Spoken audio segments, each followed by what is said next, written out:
En Afrique, comme sur les autres continents, la forêt est menacée par l'action de l'homme. Surexploitation pour le bois, les minerais et les terres agricoles, ou encore le braconnage. Tout cela met à mal l'équilibre écologique. Et pourtant, la forêt joue un rôle essentiel. Elle rend de nombreux services écosystémiques. On pense à la biodiversité, au stockage de carbone, aux ressources naturelles et à la subsistance des populations. Heureusement, aujourd'hui et en particulier dans le bassin du Congo, certaines compagnies forestières gèrent la forêt de manière durable. C'est-à-dire qu'elles prélèvent le bois tout en protégeant les écosystèmes qui la composent.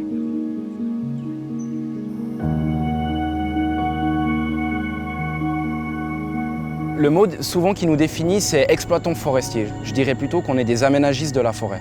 C'est-à-dire qu'on respecte un certain taux d'exploitation, on protège nos animaux, on essaie de garder les structures forestières telles qu'on les a trouvées sur plusieurs générations. C'est ce qu'on appelle ici la gestion durable des forêts. On sait que la faune participe au maintien de cet écosystème. Et nous, en tant qu'entreprise certifiée, on souhaite conserver, protéger, évaluer et inventorier la faune qu'on a ici chez nous. Dans la concession, on a exactement la même faune qu'on a dans un parc national. Si on prend le plus grand animal qu'on a ici, qui est l'éléphant, on voit que déjà 2 jours après l'exploitation forestière, on le retrouve dans les zones qui sont fraîchement exploitées. On voit qu'énormément d'animaux réagissent très bien à l'exploitation forestière. Ces exploitants forestiers certifiés gestion durable sont désormais des partenaires de premier plan pour les États, mais aussi pour les ONG œuvrant à la protection des milieux forestiers. Des actions communes permettent entre autres d'élargir les espaces de vie des grands animaux et de lutter efficacement contre le braconnage.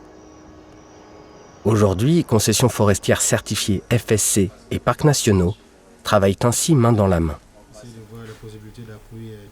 Ça paraît particulier de constater que la WCS travaille avec les compagnies forestières.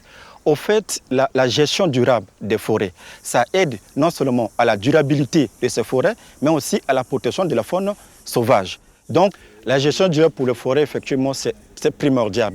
Parce que protéger la faune pour la faune, ça n'a pas vraiment de sens. Il faut protéger leur habitat. Ici, la coupe, c'est vraiment sélective. L'arbre doit avoir un certain diamètre requis. Ça protège non seulement de la coupe anarchique, mais aussi ça aide effectivement à pérenniser la faune dans cette zone. Avec la CEB et le ministère, nous avons plusieurs activités.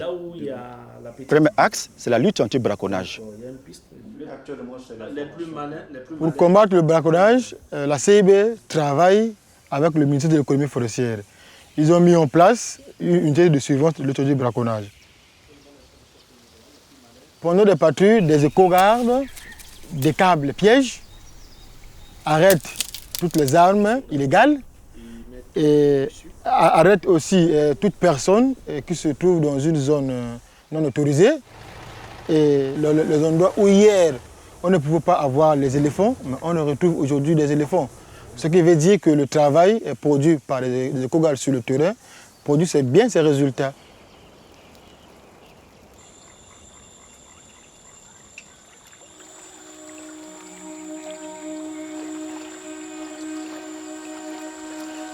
Mais pour certains, la forêt est une ressource vitale.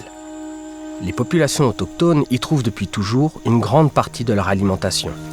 La chasse est très souvent pratiquée dans les concessions forestières et peut entrer en conflit avec les mesures de protection des animaux sauvages. Il est donc primordial que les villageois soient inclus, sensibilisés et soutenus dans cette évolution de la gestion des milieux naturels.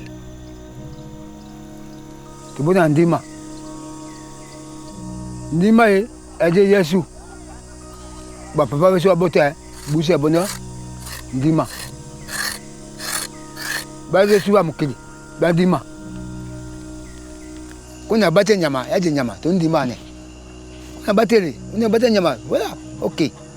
Nyama aka amongwa tu, bana bata nyama. Ta yaje parti. John sataje. John mbengaje. Mutano. Ok.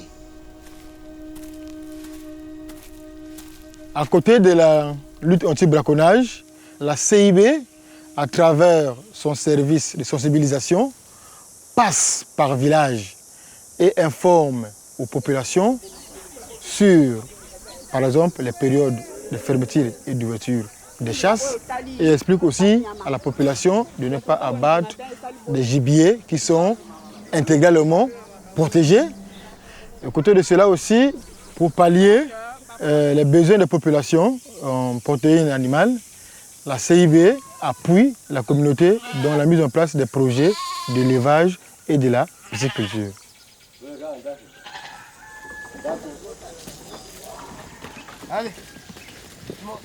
Les forêts concentrent également d'immenses ressources naturelles et renouvelables. Les exploitants forestiers certifiés l'ont bien compris et s'appuient sur la recherche scientifique afin de mieux comprendre les dynamiques forestières et d'améliorer leur manière de gérer les forêts.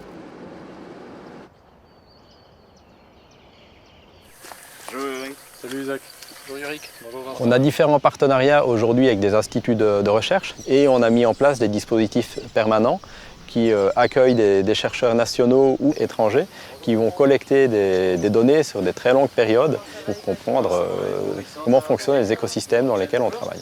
C'est extrêmement important pour savoir comment les protéger et comment garantir que nos activités ne perturbent pas justement tous ces services écosystémiques. Notre recherche donc, au CIRAD, elle est avant tout appliquée en fait, car notre premier but avec nos dispositifs ici dans le nord du Congo, c'est de pouvoir proposer des modalités de gestion durables pour les acteurs privés comme la CIB. C'est pas comme on peut avoir dans l'hémisphère nord des grandes coupes à blanc sur plusieurs hectares. En fait, ici, on est en présence d'une exploitation sélective où on a entre 1 et 2 pieds à l'hectare qui vont être prélevés. Et ce prélèvement, il tend à ressembler à des phénomènes naturels de perturbation qui pourraient arriver dans la forêt, comme des chablis ou un coup de vent qui fait tomber un arbre. Et ces prélèvements sélectifs, ils recréent normalement une dynamique dans la forêt qui lui permet de se régénérer. La gestion durable, qui consiste à prélever moins d'arbres que ce que la forêt est capable de produire, permet à la fois de protéger les écosystèmes forestiers et la faune qu'ils abritent. Tout cela est rendu possible par le travail en commun des forestiers, des États, des ONG et des chercheurs qui partagent le même objectif: assurer, ici et maintenant, l'avenir de nos forêts.